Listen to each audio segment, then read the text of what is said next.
Greetings everyone, this is recorded on Friday, March 27th, 2020. I'm coming at you from different parks in Medina City and Medina County to bring you the part of an online education format during the COVID-19 pandemic, and this is for the Highland High School Choirs of Medina County. I'm here at what's called a park. It's actually listed as one of the Medina City parks, and I think those of you who live around here, you know where I am. That's right, I'm in Uptown Square, Medina, and right behind me is a gazebo, and that's why I'm here, is because of this gazebo. Because there are three things about a gazebo that have to do with today's lesson. One, it's a social place. People gather at gazebos. Do you have a place in your community where people gather socially? I think you do. Next, I know what it is when I see it. It's a gazebo. I don't know if I could define it. Maybe if I said, okay, it's an outdoor structure with a roof. Well, that's a pavilion. What's the difference? I don't know. I don't know that I care that much. That might be something fun for you to look up on your break. But I know it when I see it. Do we have things like that in our life where you might not have a definition, but you know it when you see it? Like a fashion expert or a Hallmark movie title or a salesperson of high-end products. We all have those things that maybe we can't define it, but we know it when we see it. Well, those two factors, social, and you know it when you encounter it, those are two traits of barbershop harmony. So barbershop harmony comes from the late 1800s, early 1900s, and it was a form where people gathered socially and sang with improvised harmonies. And it was always a group of men, started as a group of African-American men who would gather together socially and sing. That much we know. There's a lot of other debate about what happened when and who and why, but we know that. Now, what I say, we know what it is and we hear it even if we can't define it.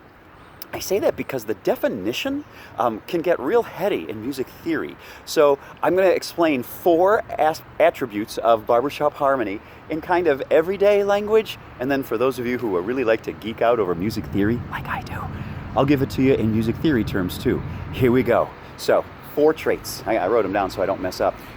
4 traits. Number 1, it's 4-part harmony, unaccompanied singing, with usually a group of traditionally male voices or a group of traditionally female voices.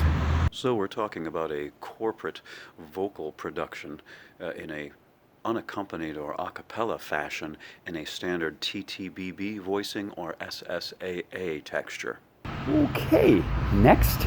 This is, they use borrowed harmonies. That is, you can take harmonies that don't even belong in the key signature, they just wildly steal them from other key signatures, and it suddenly hits you and it's real bright and shimmery. So, borrowed harmonies. The use of secondary dominance is common in barbershop harmony, the secondary dominant 7, but what is fascinating is often it will not resolve to the tonic of the key from which it is borrowed. It will just be randomly snatched out of another key. You'll use that secondary dominant 7, and then you won't even resolve to the tonic from which it was borrowed. You'll resolve to some other chord, which is also what else is also borrowed very often is the secondary 7 diminished 7 instead of this borrowed dominant 7, and so you would have a borrowed 7 diminished 7 leading into a cadential 6/4 instead of what you would normally imagine would be the predominant, the 2 or the 4 leading into the cadential 6/4. No, in barbershop harmony it's often the secondary 7 diminished 7. It's just fascinating. Okay, next thing is shimmer. There's a brightness and a shimmer, and the reason for that is because of the system of tuning. Because there's no piano to sing along with, you get to use a tuning that you change the tuning just a little bit, and it lends itself to kind of a ringy, pingy, bright, shimmery sound, just because you're tuning differently than a piano would tune. Of tuning throughout history, Pythagorean tuning, 1/4 mean tone tuning, and on.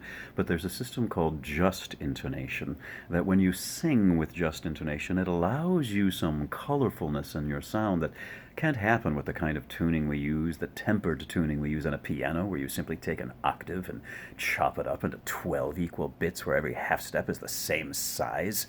But in just intonation, every interval is expressed as a ratio between whole numbers and frequency of hertz. So A440, which means anything moving 440 times a second, creates that pitch A, 440 hertz. An octave below that is A220. Well, that's a 1:2 ratio. But you go a fifth above A, that gives you E660, which is a 2:3 ratio, which is what a perfect fifth is a 2:3 ratio in just intonation. A 3:4 ratio is a fourth, 4:5 ratio is a major third, 5:6 ratio is a minor third. It's really a beautiful kind of tuning that gives you a wonderful sound when sung correctly. Okay, last one is what's called a combination tone, and all that means is the chords can ring so much that they'll actually ring a note that no one is singing. It just sounds like that note existed, and it's almost like a fifth harmony. Combination tones are a result of singing in harmonies where the intervals can be expressed as whole tone, whole number ratios between each other. And when you sing, those upper partials that are normally suppressed can lock together and result in a tone that is being heard even though it isn't being sung. Did humans create this, or was this something brought to us by ancient aliens?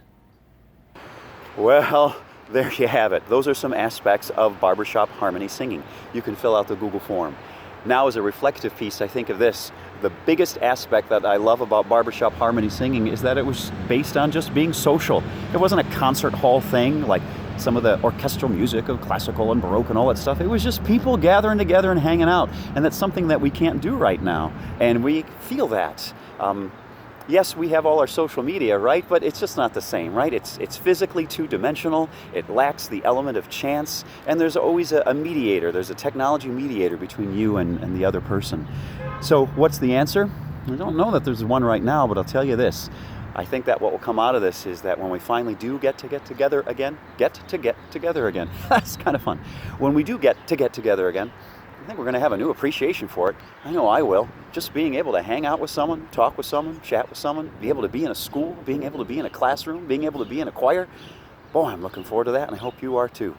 Until then, keep singing, keep your voice in shape, and I always hope you have a song inside you. Let's sing one more song.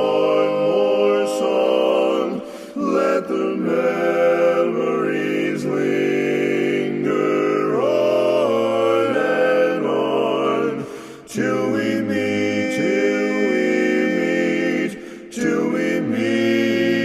and sing one more song.